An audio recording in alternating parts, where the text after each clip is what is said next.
প্রায় 2 মাস ধরে চলা এনবিআরের আন্দোলন যখন কোনোভাবেই দমন করা যাচ্ছিল না, তখন হঠাৎ রোববার আন্দোলনে সম্পৃক্ত 5 জন সহ 6 কর্মকর্তার অবৈধ সম্পদ অর্জনের তথ্যানুসন্ধান শুরু করে দুদক। এতেই আন্দোলনের বেলুন চুপসে যায়। কর্মসূচি স্থগিত করার ঘোষণা দেয় এনবিআর সংস্কার ঐক্য পরিষদ। দুদকের অনুসন্ধানে নিজেদের দুর্নীতি প্রকাশ হওয়ার ভয়ে তারা এই আন্দোলন থেকে পিছু হটেছে বলে মনে করছেন সচেতন মানুষ।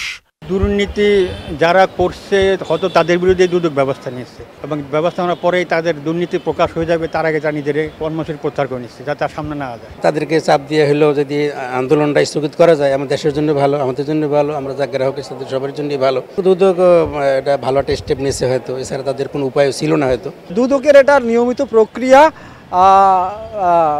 হ্যাঁ, প্রক্রিয়ার অংশ হিসেবে এখন যেহেতু একটু লাইমলাইটে আছে এনবিআর, সেজন্য তারা চাচ্ছে যে হ্যাঁ ওকে আমরা কাজ করতেছি, ঠিক আছে। যদিও এনবিআর সংস্কার ঐক্য পরিষদের সভাপতি তারেক রিকাবদার জানান, দুদকের চাপে আন্দোলন স্থগিত করেননি তারা। দুদকে তলব করার পরেই আন্দোলন প্রত্যাহার করা হয়নি। আপনারা দেখেছেন এখানে তো চাপের বিষয় না, আমরা এই বিষয়টা জেনেছি আমরা পরে। আপনারা দেখছেন আমাদের উপর দিয়ে কত বড় ঝড় গেছে। আর আন্দোলন স্থগিত হওয়ায় পরিস্থিতি স্বাভাবিক হয়েছে বলে জানান এনবিআর চেয়ারম্যান আব্দুর রহমান খান। সরকার এদেরকে দিয়ে একটা চাপ প্রয়োগ করায় কি এটা করলো কিনা, এটা জনমনে একটা প্রশ্ন স্যার। এটা নিয়ে আমি কথা বলতে চাই না, এটা আমাদের এরিয়া না, এটা আমার সাবজেক্ট না। এসেনশিয়াল সার্ভিস ডিক্লেয়ার করা হয়েছে, পত্র আর কেউ বসে থাকতে পারবে না, মানে অন্য সবাইকে কালকে থেকে শুরু করছে কাজ করা।